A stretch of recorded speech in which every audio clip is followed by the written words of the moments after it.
Nous sommes dans une boulangerie de Koné. Depuis 6 heures ce matin, pas moins de 1000 pains ont été vendus. Aujourd'hui, ce n'est pas 1 ou 2 baguettes, mais ce sont 5 ou 6 baguettes qui sont achetées. Les dernières scènes du même genre remontent au dernier cyclone qui a touché le pays, le cyclone Erika. Le temps d'attente est de 10 minutes. Cette boulangerie est le seul endroit où il y a encore sur Koné du pain. Stations et épiceries étaient en rupture de stock. En rupture de stock également dans cette épicerie du village de Koné. Les bougies, l'eau et les piles. Ici, le temps d'attente était de 10 minutes. La plupart des habitants sont venus faire des provisions pour 3 jours. Et tous ont attendu la dernière minute pour s'approvisionner.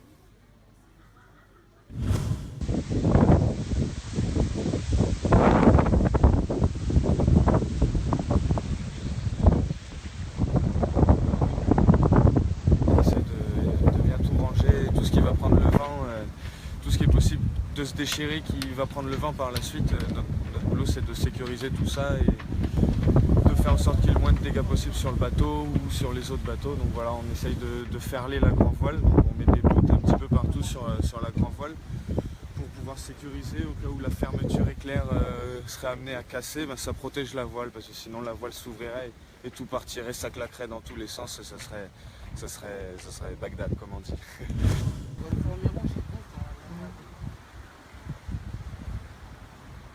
Un gars qui passe 10 heures pour évacuer le squat, il passe de 2 heures jusqu'à 18 heures.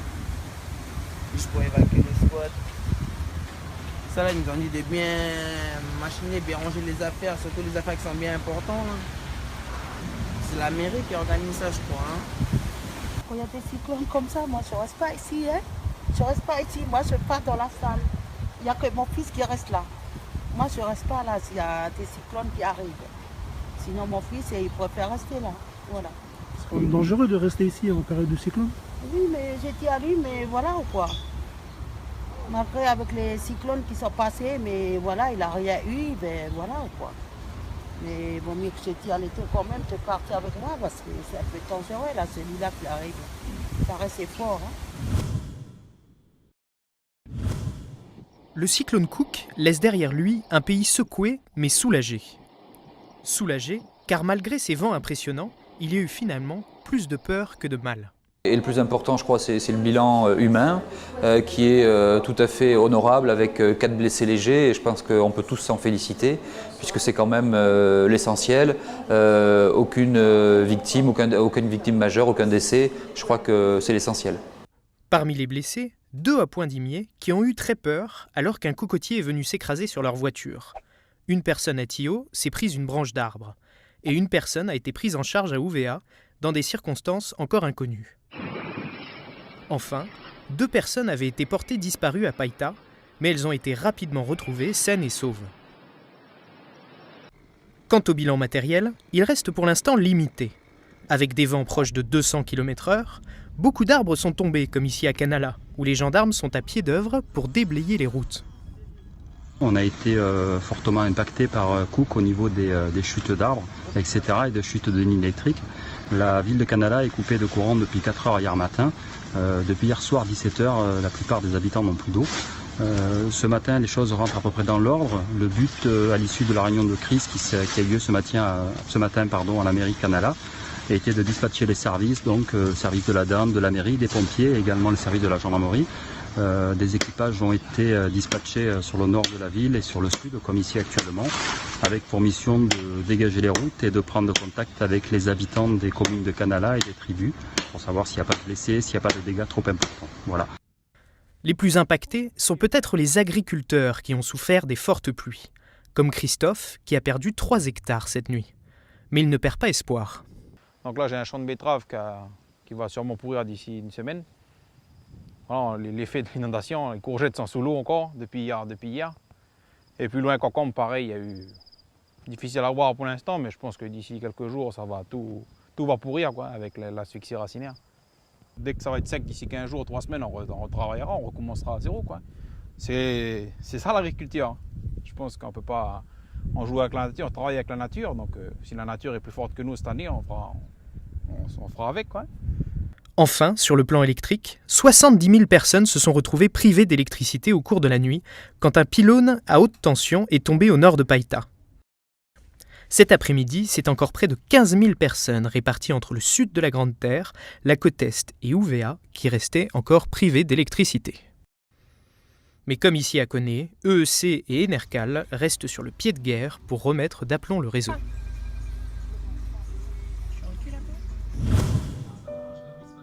On lève, bras droit et jambe gauche.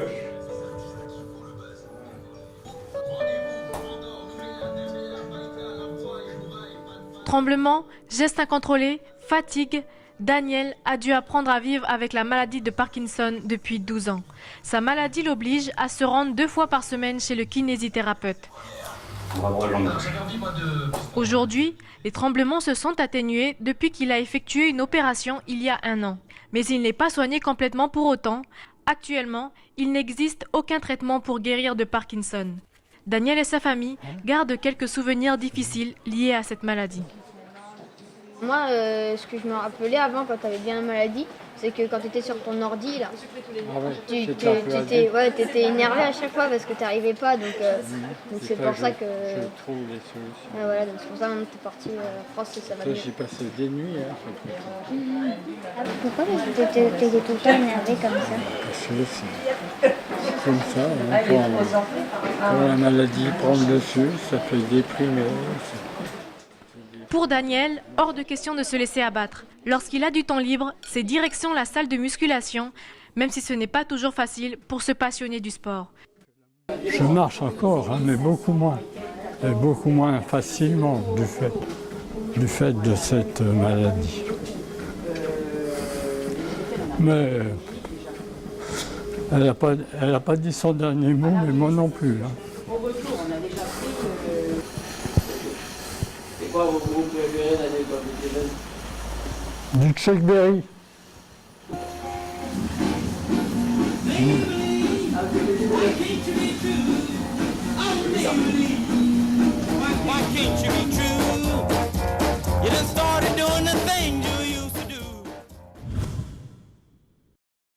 L'homme, âgé de 73 ans, habitant de la tribu de Konoé-Chaboué, vivait dans cette maison située juste au-dessus de la rivière. Ne se sentant pas en sécurité, il voulait se réfugier dans la maison commune de la tribu, située à 200 mètres de son domicile. Problème, celle-ci était fermée à clé. Elle est partie d'ici, là. Elle est partie d'ici, juste après le pont, là. Elle est partie de l'autre côté, en agence, de l'autre côté de la rivière.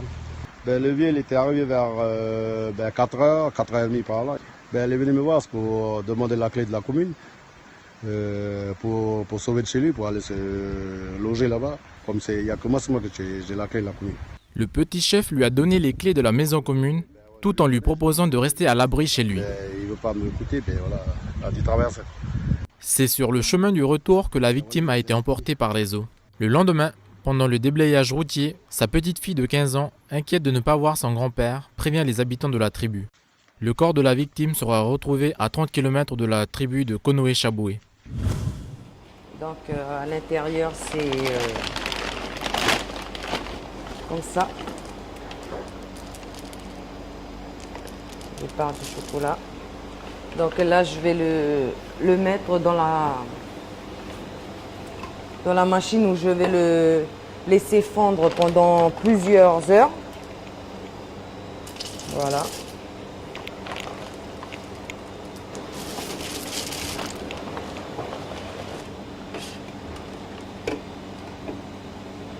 Alors là, on est en train de faire déjà la première couche du chocolat. Alors là, ce qu'on a mis dans les moules, c'est pour le décor, pour couper le chocolat noir. Après, c'est en 3 couches. Là, je suis en train de faire la première couche. Ensuite, on va laisser à l'envers les moules, on va les laisser sécher. Une fois qu'ils sont secs, on passe la deuxième couche, jusqu'à 3 couches comme ça. Et voilà, il a 3 couches. Là, on va passer au démoulage.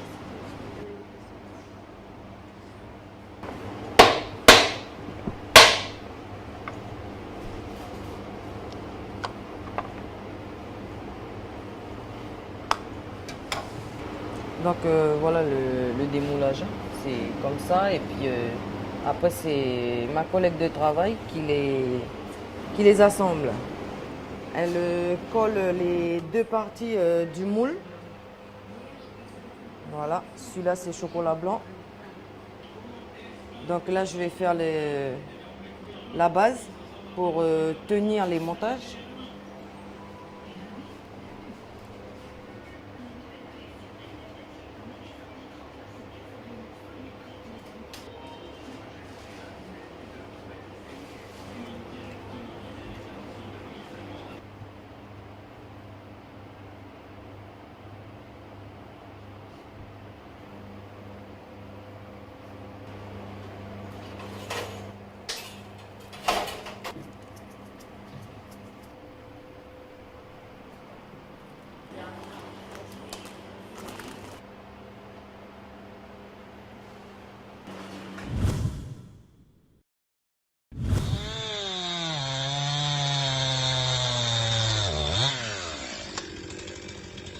Nous sommes sur le réseau routier qui mène vers le captage de Méoué. Ce matin, 4 personnes de la sécurité civile et 2 militaires du camp de Nandaï se sont serrés les coudes afin de dégager la voie.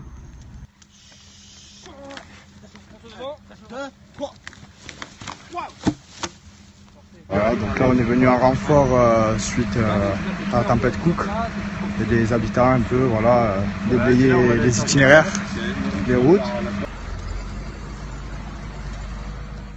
Après une demi-heure d'effort, le périple continue. Quelques mètres plus loin, je laisse ma voiture pour embarquer dans le camion. Et là, un grand chantier nous attend. Rebelote avec les tronçonneuses et les coupes-coupes.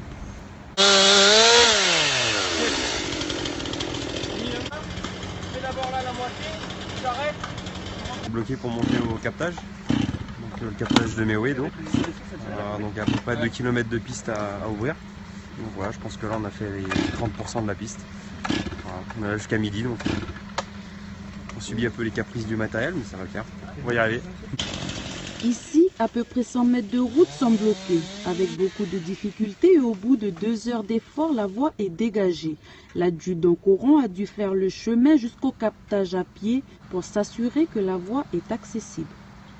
J'ai fait la reconnaissance à pied, D'accord. donc on est pour 15 minutes en phase montante. Ce qui reste, c'est des branches de néolie que j'ai pu dégager seul. Okay. Le réseau est maintenant accessible. Ce matin, plusieurs équipes ont été réparties sur les 7 captages de la commune. Désormais, la voie est libre. Et l'eau est enfin arrivée dans les robinets plus bas dans la commune. Voilà, paroissienne, Mémémé, Justine, Marie-Chanel, avec Mme Gisèle là-bas. Ils sont venus pour nettoyer, un peu enlever les branches qui sont tombées, puis faire en sorte que ce soir ce soit propre pour le Triduum Pascal. Découpés, ratissés et rangés, quelques paroissiens prêtent main forte au jeune prêtre Jacques Souta à nettoyer au mieux la mission de Thiers. Tous se préparent à vivre à partir de ce soir le Triduum Pascal, une période de 3 jours durant lesquels ils commémorent la passion, la mort et la résurrection de Jésus.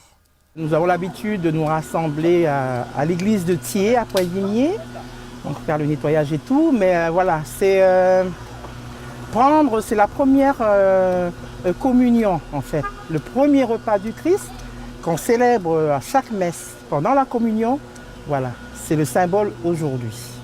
Jeudi saint, l'institution de l'Eucharistie. Vendredi saint, la passion du Christ et sa mort sur la croix. Et le jour de la résurrection. Dans la religion chrétienne, le jeudi saint célèbre le dernier repas du Christ avec ses 12 apôtres avant la Pâque. Les chrétiens revivront ce soir ce dernier repas, communément appelé la Cène, où Jésus lave les pieds de ses disciples et donne pour la première fois la communion. Et il y a un geste important qu'il faut retenir dans la célébration de ce soir, c'est que le célébrant, quand il va laver les pieds des apôtres, il va enlever son vêtement, à l'image de Jésus. Il enlèvera son vêtement posé par terre.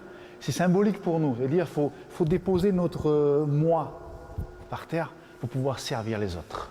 À l'image de Jésus, durant ces 3 jours, les fidèles catholiques sont appelés à se mettre au service des autres et faire preuve d'humilité jusqu'à la Pâque.